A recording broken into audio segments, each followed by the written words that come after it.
मैं doctor Kirti Mathur, associate professor political science, government Meera girls college Udaipur. पिछले lecture में हमने संविधानवाद की पाश्चात्य अवधारणा का अध्ययन किया था। आज हम सेकेंड ईयर पॉलिटिकल साइंस का जो फर्स्ट पेपर है मॉडर्न कॉन्स्टिट्यूशंस, उसमें संविधानवाद की गैर पाश्चात्य अवधारणा का अध्ययन करेंगे। उद्देश्यों की प्राप्ति के साधनों के आधार पर संविधानवाद की दो धारणाएं हैं। संविधानवाद की पाश्चात्य अवधारणा, जिसका अध्ययन हम पिछले लेक्चर में कर चुके हैं, और दूसरी अवधारणा है संविधानवाद की गैर पाश्चात्य अवधारणा। संविधानवाद की गैर पाश्चात्य अवधारणा में के अंतर्गत हम दो अवधारणाओं का अध्ययन करेंगे, संविधानवाद की साम्यवादी अवधारणा और संविधानवाद की विकासशील लोकतंत्रों की अवधारणा। तो हम पहले लेंगे संविधानवाद की साम्यवादी अवधारणा। पाश्चात्य संविधानवाद में जो साध्य तत्व है वो व्यक्ति की स्वतंत्रता और साधन तत्व सीमित सरकार है, किंतु साम्यवादी अवधारणा जो है वो सरकार और राजनीतिक शक्ति के बारे में पाश्चात्य उदारवादी धारणा से बिल्कुल भिन्न है।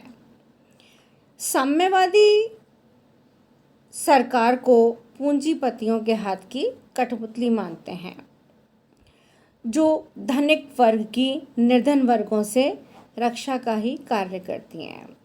साम्यवादी अवधारणा के अनुसार राजनीतिक शक्ति का जो आधार है वो आर्थिक शक्ति है, अर्थात जिसके हाथ में आर्थिक शक्ति होगी उसी के हाथ में राजनीतिक शक्ति भी आ जाएगी। इसीलिए पूंजीपति ही राजनीतिक शक्ति के धारक व संचालक होते हैं। साम्यवादी सैद्धांतिक दृष्टि से सरकार को नियंत्रित करने की व्यवस्था को स्वीकार करते हुए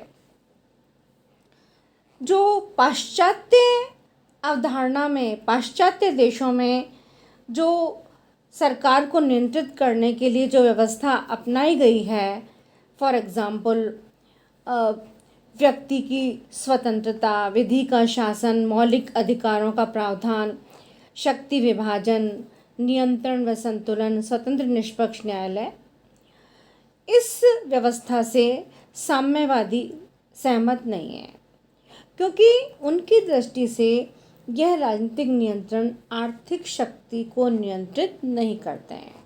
इसलिए आर्थिक शक्ति को नियंत्रित किए बिना राजनीतिक शक्ति पर लगाए गए नियंत्रण व्यर्थ हैं, और इसीलिए साम्यवादी अवधारणा में ऐसे नियंत्रणों में विश्वास किया जाता है जो समाज की आर्थिक शक्ति को नियंत्रित कर सके तथा ऐसी आर्थिक स्थिति उत्पन्न कर दे जिसमें कि यह शक्ति किसी वर्ग विशेष के पास न रहकर सारे समाज में निहित हो जाए, तथा ऐसे समाज की रचना चाहते हैं जो वर्ग रहित और राज्य रहित हो, और जिसमें हर व्यक्ति आर्थिक उत्पादन में सहभागी हो और हर व्यक्ति की आर्थिक इच्छाओं की पूर्ति संभव हो सके और आर्थिक दृष्टि से किसी भी व्यक्ति का शोषण संभव न हो।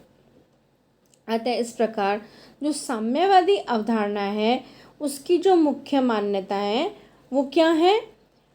सामाजिक जीवन में शक्ति के आर्थिक पहलू की सर्वोच्चता। इसी प्रकार नेक्स्ट मान्यता है समाज में आर्थिक शक्ति से संपन्न वर्ग का प्रभुत्व। मीन्स जिसके पास आर्थिक शक्ति होगी राजनीतिक शक्ति भी उसी के पास होगी। और तीसरी मान्यता है कि राजनीतिक शक्ति का आर्थिक शक्ति के अधीन होना।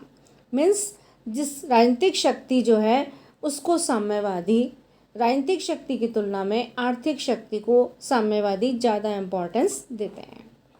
आर्थिक शक्ति को सार्वजनिक सत्ता के अधीन बनाने के लिए साम्यवादी समाजों में निम्न संस्थागत व्यवस्थाएं की जाती हैं, जैसे उत्पादन व वितरण के साधनों पर सार्वजनिक स्वामित्व, संपत्ति का समान वितरण, राजनीतिक शक्ति पर साम्यवादी दल का एकाधिकार। अतः संविधान की जो साम्यवादी अवधारणा है वो संविधानवाद की पाश्चात्य अवधारणा से भिन्न है, क्योंकि उनके अनुसार उत्पादन व वितरण के साधनों पर सार्वजनिक स्वामित्व व संपत्ति का समान वितरण ऐसी आधारभूत व्यवस्थाएं हैं जो राजनीतिक शक्ति के दुरुपयोग को प्रभावशाली ढंग से रोकती हैं और संविधानवाद के आदर्शों को केवल कुछ ही लोगों को नहीं वरन सब नागरिकों को उपलब्ध कराती है। पूर्व सोवियत संघ में राजनीतिक शक्ति के धारकों पर संवैधानिक नियंत्रणों की सभी संस्थात्मक व्यवस्थाएं केवल औपचारिक मात्र थी। पूर्व सोवियत संघ तथा अन्य साम्यवादी संविधानों में पाई जाने वाली सभी संस्थात्मक व्यवस्थाएं संविधानवाद की स्थापना करती हुई दिखाई देती हैं, किंतु वास्तव में सोवियत संघ में संविधानवाद का अनुसरण नहीं होता है। वहाँ संविधान सरकार पर प्रभावी नियंत्रणों की व्यवस्था नहीं करती है। साम्यवादी दल के सत्ता पर एकाधिकार और इससे उत्पन्न तानाशाही के कारण ये संस्थात्मक व्यवस्थाएं निरर्थक बन जाती हैं। अतः इस आधार पर अनेक विचारकों, अनेक राजनीतिक विद्वानों के द्वारा यह विचार व्यक्त किया जाता रहा है कि साम्यवादी राज्य व्यवस्थाएं संविधानवाद की धारणा के अनुरूप नहीं है, और मेयर ने इसे संविधानवाद के विचार का ही तीव्र निषेध बताया है। 1917 में सबसे पहले सोवियत रूस में साम्यवादी व्यवस्था स्थापित हुई। उसके बाद सेकेंड वर्ल्ड वॉर के काल में पूर्वी यूरोप के राज्यों द्वारा 1949 में चीन द्वारा साम्यवादी व्यवस्था को अपनाया गया। इस संविधानवाद से जुड़ी हुई राजनीतिक व्यवस्थाओं में सत्ता पर संस्थागत नियंत्रणों का अभाव रहा और इस कारण साम्यवादी संविधान के प्रति जन असंतुष्टि का भाव सदैव ही विद्यमान रहा है और इसीलिए 1985 से 91 के वर्षों में यह जो जन असंतुष्टि थी ये बहुत ही तीव्रतम रूप में उभर कर सामने आई और इसीलिए पूर्वी यूरोप के राज्यों और सोवियत संघ ने साम्यवादी व्यवस्था को अस्वीकार कर दिया और अब वे उदारवादी लोकतंत्रों पर आधारित संविधानवाद को अपनाने की दिशा में अग्रसर हैं। उदारवादी लोकतंत्री व्यवस्था की दिशा में यात्रा का यह श्री गणेश सोवियत संघ के सर्वोच्च शासक गोर्बाचोव की पुनर्संरचना और खुलेपन को अपनाने की घोषणा के साथ हुआ था और पूर्व सोवियत संघ और पूर्वी यूरोप के अन्य राज्यों ने 1991 में साम्यवादी व्यवस्था को अस्वीकार कर उदारवादी लोकतंत्र की दिशा में अपनी यात्रा प्रारंभ की। अतः इस साम्यवादी संविधानवाद की सबसे प्रमुख उपलब्धि आर्थिक संतुष्टि या आर्थिक सामाजिक न्याय बतलाई जाती रही, लेकिन यह बात अच्छी तरह से स्पष्ट हो गई कि ये साम्यवादी राज्य जिस आर्थिक संतुष्टि और आर्थिक सामाजिक न्याय को प्राप्त करने की बात करते रहे वे उसे प्राप्त नहीं कर पाए। जैसे कि सोवियत रूस में पूर्वी यूरोप के राज्य ये उसे प्राप्त नहीं कर पाए और इस प्रकार साम्यवादी व्यवस्था को संविधानवाद की अवधारणा कह पाना बहुत अधिक कठिन हो जाता है।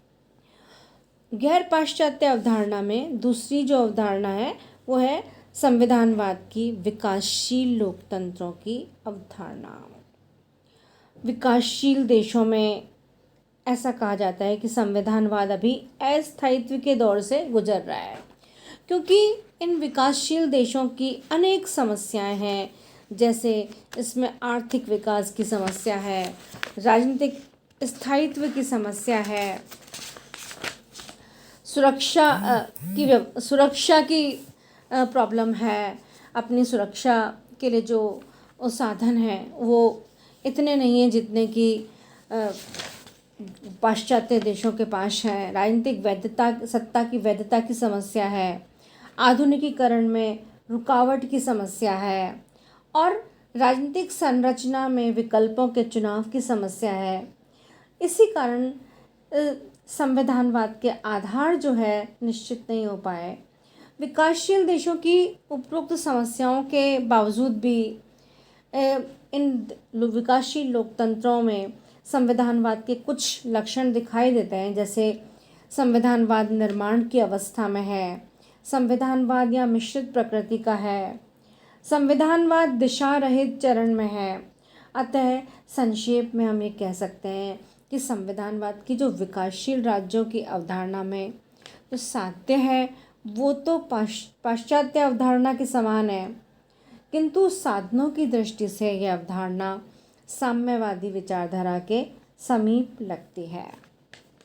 अतः संविधानवाद की हमने पाश्चात्य अवधारणा का भी अध्ययन किया और गैर पाश्चात्य अवधारणा का भी अध्ययन किया, तो हम यह कह पाना मुश्किल है कि संविधान की जो मूल अवधारणा है वो कौन सी है, लेकिन इन अध्ययनों के आधार पर हम ये कह सकते हैं कि संविधानवाद की जो मूल अवधारणा है वो पाश्चात्य संविधानवाद या उदारवादी लोकतंत्रीय व्यवस्था पर आधारित संविधानवाद ही है।